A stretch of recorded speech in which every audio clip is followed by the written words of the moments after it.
What's up, guys? Simone Fan 101 here, and sorry I didn't make any reviews yesterday, but the chargers for the devices I used to record were kind of shitty, so I had to go out and get new ones. By the time the thing was fully charged to record, it was too late in the night that I decided, you know what, I'm just gonna do it tomorrow. So here I am.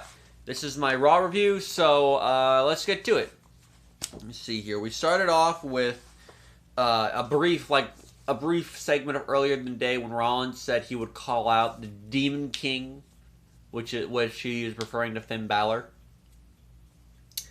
And yeah.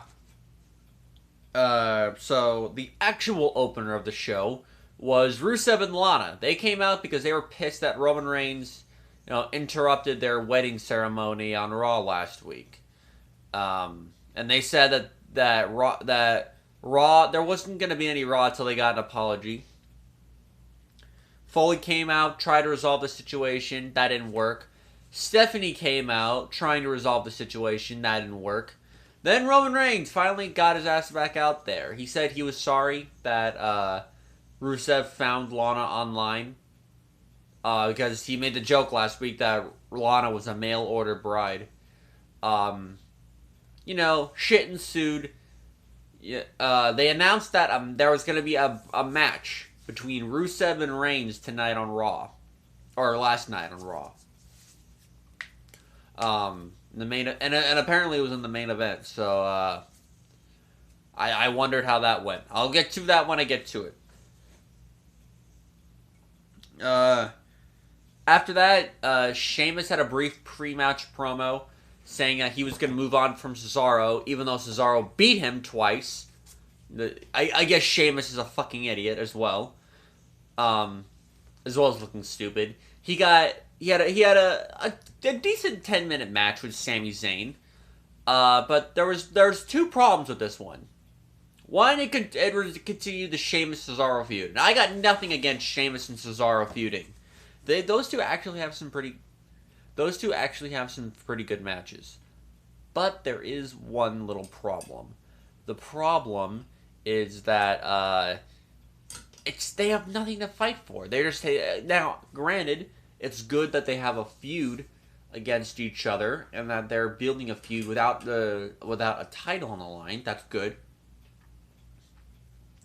But it doesn't make sense for what they announced later on.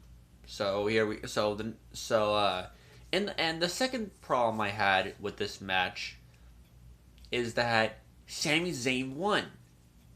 Yet, Sami Zayn is not going to SummerSlam. Cesaro and Sheamus are. What the fuck? I mean, really, people. What the fuck? Why? Why is Sami Zayn not going to SummerSlam? He beat Kevin Owens in what some people call the match of the year last month at Battleground. Why? Why is he not on the card? Why isn't he going for the U.S. title instead of Reigns? Why isn't it Sami Zayn versus Roman Reigns or Sami Zayn versus Rusev? Hell, I'll take Sami Zayn versus Sheamus if they want to do that. So after that, we briefly went to a backstage segment between Owens and Jericho, saying that Enzo and Cass are gonna have to watch out for it, and Tom Phillips is like, "What?" And Jericho just says, "It." I do not know what Jericho refers to when he says "it." I just hope it is not the Schlong, or else, god damn it, I am walking away from wrestling forever. It was after this that we got the announcement and Foley wanted this to happen. He wanted Cesaro to prove that his shoulder was not going to be a real liability, and he wanted to light a fire under Sheamus' ass, which is exactly what he did when Cesaro, kind of cost Sheamus the match against Sami Zayn. And what Cesaro did, he was at commentary, and he completely owned Byron Saxton, I gotta say. He walked up to the ring. I think he just walked up to the apron. He didn't really do anything, but Sheamus was being distracted, and then Sami Zayn hit him with the haluva kick, and 1, 2, 3, Zayn was the winner. So after that, in the backstage segment where they were going to rip each other apart, Mick Foley announced that that Cesaro and Sheamus would face off in a best of 7 series. Now, let's keep this in mind. I have nothing against these guys being in a best of 7 series. These guys have good chemistry, and I think they could have pretty good to great matches. There's just one little problem. Usually in a best of 7 series, there's something to fight for. Hell, in there's only been 3 best of 7 series to my memory. Ironically enough, all of them involving Booker T. Back in WCW is Booker T and Chris Benoit for the U.S. title best in 7 series. That is the way how to make a best of 7. Then they did it later with John Cena and Booker T in 2004. That didn't work out too well. And then they did it again in 2006. Late 2000, yeah, or no, late 2005, early 2006 with Booker T and Chris Benoit trying to recreate the magic. The only problem was that in several of those matches, they had to replace Booker T with Randy Orton. So that didn't make any fucking sense. Either that or Booker T really was out an injury. I don't know. So, the quintessential way to make a best of 7 is go back and watch the WCW series. That was awesome. But the problem is that there was a title on the line in all those series. I get there's not a title on the line here. Maybe they can build it up to, hey, whoever wins the last match or whoever is the winner of the best of 7, it earns a title shot, earns something. I just don't want them to say best of 7 and have them toiling in the mid card for life, or toiling in the undercard for life. New Day beat the Dudley Boys in what was a quick 1-2 minute match. I think they're teasing a Dudley Boys breakup here, because this is the second time Devon has bumped into Bubba, and it has cost him a match in a couple minutes. I am predicting the Dudley Boys to break up, and finally, for WWE to go with the Bully Ray type of character. Because he did great in TNA. Called himself Capzilla, was TNA World Champion, was the heel in the entire business, even better than CM Punk. Because even though CM Punk was a heel, he got cheers, because he was feuding with fucking John Cena all the time. And then The Rock. Well, The Rock. But mainly with John Cena. So, you know, in this case, I gotta look at it. In this case, I guess, you know, but what am I talking about? But Bully Ray, he was a heel that, even though people liked him, he got crowds to boo him because he was that heinous and much of an asshole. So that's what Bully Ray was able to do, and let's hope the Bubba Ray is able to do that here. I know he should. He has the potential. We saw it in TNA. So we had more of this ring postitis nonsense from Carl Anderson and Doc Gallows. What the fuck have they done to the club? First they break up the club. First they break up AJ Styles, and he is no longer part of the club, so it's just Gallows and Anderson. And now Gallows and Anderson are doing comedy skits of all shit. They shouldn't be doing comedy skits. They should be going out there and kicking ass. They should be one of the badass teams. They should be like the Legion of Doom. They're a no-nonsense team that goes out there and just beats the fuck out of everyone. Why are they here doing comedy skits about people's testicles? That's what this feud seems to have been built on the past couple of weeks. Is, hey, we broke your testicles, but we need a title shot. That is the basis of a feud, is comedy. I will like the match at SummerSlam, but I'm not looking forward to the build-up. The build-up sucked. It has sucked so far from the match. We had a brief Rollins and Neville segment backstage where Rollins is still trying to look for the Demon King. He never calls him Finn Balor. He just calls him Demon King. And Neville, he meets up with Neville, and Neville's like, hey, I've been in the ring with Finn Balor. You're not ready to face him. To Neville's credit, you know, that kind of makes sense. And yes, Neville has faced Finn Balor in the ring. he actually gave Finn Balor his first great match in NXT, and that was at NXT Takeover Rival. It was only like a 12 to 13 minute match, but they fucking kicked ass for the 13 minutes that they got. In fact, most people would say they had the match of the night. You have Nia Jax, who beat Rachel Levy in a quick squash. Good for Nia Jax. Yeah. So progress for Nia Jax. Lesnar and Heyman came out. They were gonna obviously promote the SummerSlam match between Lesnar and Orton. Then Heath Slater came out, and we all knew what was gonna happen. Long story short, basically Heath Slater wanted a piece of Lesnar so that way he could get a Raw contract and feed his 2 kids, his 2 daughters, and other kids. And Lesnar took the mic from Heyman and straight up said, "I don't give a shit about your kids."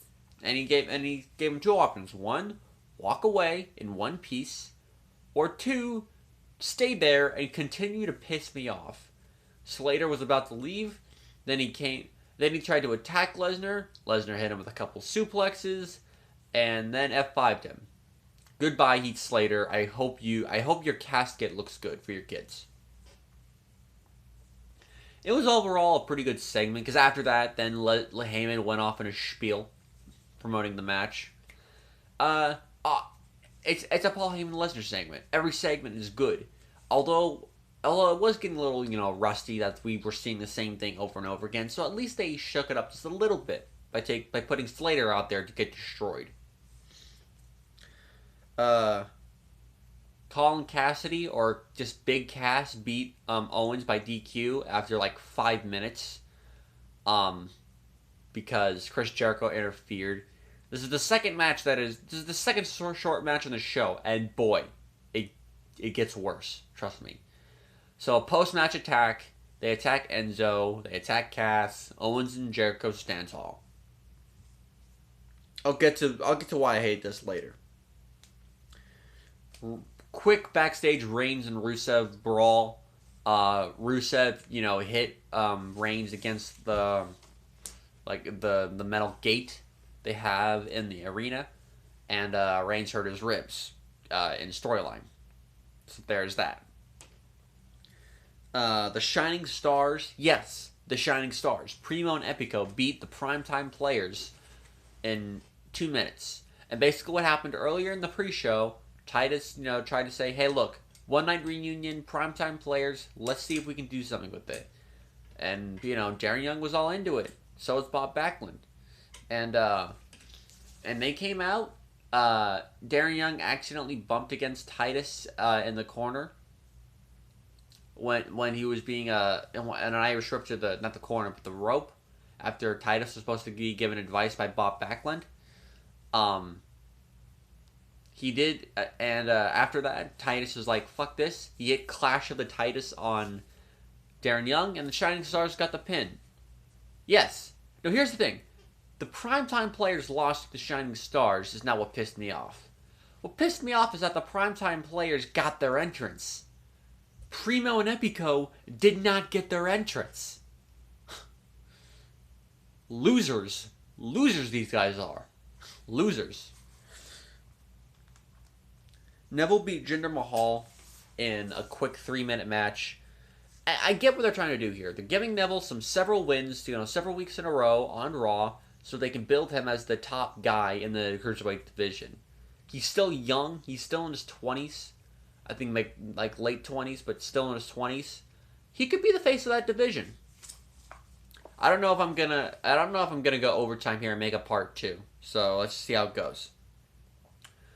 We did have the eventual Rollins-Balor segment after Foley and Stephanie advised Rollins to go into the ring and call out Balor. I'm sick of these Seth Rollins heel promos. He should have come back as a face and Reigns as a heel. And then Finn Balor came out with the demon paint. He looked cool. I'll say that. He looked cool, but there's one fucking problem. The show up until this point, with the exception of the Lesnar segment, sucked. And Finn Balor showing the demon paint on Raw instead of a big stage like SummerSlam makes no goddamn sense. Why? Why did they do this? So they could get a pop from the crowd? They're in fucking Corpus Christi. What the hell did they expect? They didn't get any pops. Corpus Christi is basically a dead crowd from beginning to end. That's what Corpus Christi is. Just God, really? You fucked up, Vince McMahon. You fucked up. The club beat the Golden Truth in like a minute. Who the fuck cares? New Day came out to fight with the club. They threatened to destroy Luke Gallows' testicles, or Carl Anderson's testicles, with the trombone. But that didn't happen. Charlotte and Dana had a brief segment backstage saying that if Dana should, might be replaced later. This ended up being a ruse, as after Charlotte beat Alicia Fox clean in the middle of the ring, Sasha Banks confronted Charlotte. Dana attacked from behind, and a post-match attack on Sasha's leg. So, a ruse it is. And Charlotte cannot win clean, apparently, because she is a bitch. She plays a bitch very well. Rusev beat Reigns in a 25-minute... No, Reigns beat Rusev in a 25-minute long match. Honestly, this match shouldn't have gone that long for two reasons. One, it shouldn't have gone long because save the kind of time for a SummerSlam. And two, the match should not have ended the way it did. Reigns beat Rusev clean in the middle of the ring. He should be U.S. champion right now. Instead, they had the title match at Raw. Why the fuck are we going to pay to see Reigns and Rusev on SummerSlam if we just saw it for free on cable television? What the fuck is wrong with these people? And it goes into something I've been meaning to say. That was the end of the show, and I hated it. But I liked the match. But other than that, I hated it. All these matches were basically filled. There was only a couple good parts. The good parts, I'll say, were as dumbass as the decision was to put him on Raw. Balor's Demon Pink did look pretty cool with the Eye of Balor on his back. That looked cool. The build up to the split of the Dudley Boys, I'm starting to like that. The post-match attack between Charlotte and Sasha and Dana, that made sense. It built up to their SummerSlam match. It actually did something. And Charlotte beat Alicia Fox clean in the middle of the ring, so it also proved something as well, that Charlotte can win on her own. And, I'm not Brie, but, God, what's her name? What's his name? And of course, the